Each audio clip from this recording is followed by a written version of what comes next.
Hi, I'm Jennifer Allen reporting for RSNA News. I'm talking with Dr. Alisa Kanfi, neuroradiologist, assistant professor of radiology, and associate program director of the Radiology Residency Program at the University of Cincinnati. We're talking about the importance of interpersonal skills for radiologists, such as communication with patients and referring physicians. Thank you, Dr. Kanfi, for joining me today.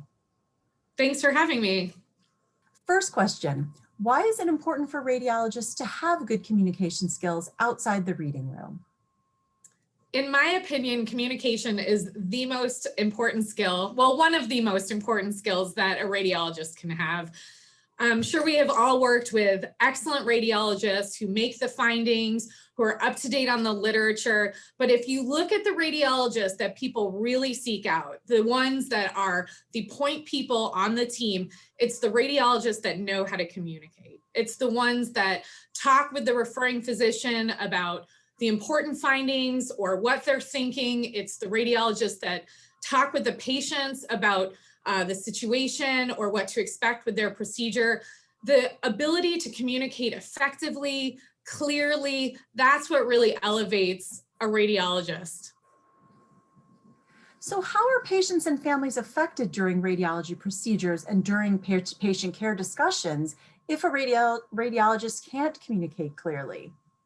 Well, I think besides if you take out the fact of getting appropriate informed consent, because that's something that everyone really needs to do before you get a procedure. If you take that out of the realm of communication, there's a really important thing to recognize. A lot of times when patients come to the radiology department, be it for a diagnostic imaging exam or a procedure, there's a high level of anxiety surrounding their imaging, surrounding the procedure. And I think it's really important for radiologists to recognize that the patients are coming with a certain level of anxiety or hesitation, so that we can best communicate to them and make them feel safe, make them feel comfortable, make them feel welcome. The other really important thing for, I think, a radiologist and any physician for that matter, is to recognize barriers in communication. And this can be a little bit more subtle, but we really need to meet the patients where they are. We need to explain an exam or the results of an exam in language that they can understand so that there's a very clear two-way communication, and that's what forms the trust between the physician, in this case, the radiologist, and the patient.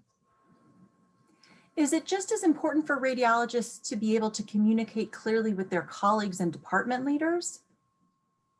So we all work in a system.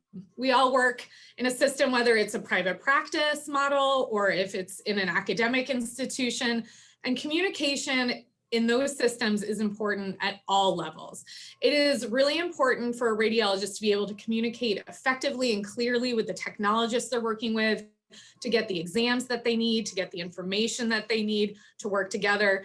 It's important for the radiologist to be able to effectively communicate their needs or their concerns with supervisors or with their colleagues. Open communication, clear communication with your colleagues can really create a wonderful work environment, one that's also supportive and open, but one that's also focused on improvement and patient safety. What are some ways that radiologists can practice their communication skills? So for some people, communication comes very easily, and it's not something they need to practice. There are people who really struggle with effective communication, and there are experts out there on communication at a different level than me. But you can take courses on this, or you can join a Toastmasters if you're having a bigger level of communication barrier. Sometimes your institution may offer communication courses if you're really having issues with communication. But on a more day-to-day level, I would say one of the things that I use is that I practice. As we practice before we give a talk at RSNA or any other practicing grand rounds, I would recommend practicing these communication scenarios. If you have to get informed consent, practice what you really want the patient to know. What are the risks you really want them to be aware of? What are the benefits of this procedure? In the situations where we have to give bad news, which is occasional, you might want to practice your delivery. What way can you appear empathetic? The other thing that I would say is that I would encourage people to challenge themselves when communicating. If you're a more reserved or quiet person, I would say challenge yourself a bit. Try to say hi to the technologist when you come in the morning. These sort of things, it's the practice, I think, in the day-to-day is one of the best ways that radiologists can improve their communication skills. Those are great tips. Thank you, Dr. Kanfi, for your time today. Thank you. For more radiology news, visit rsna.org/news.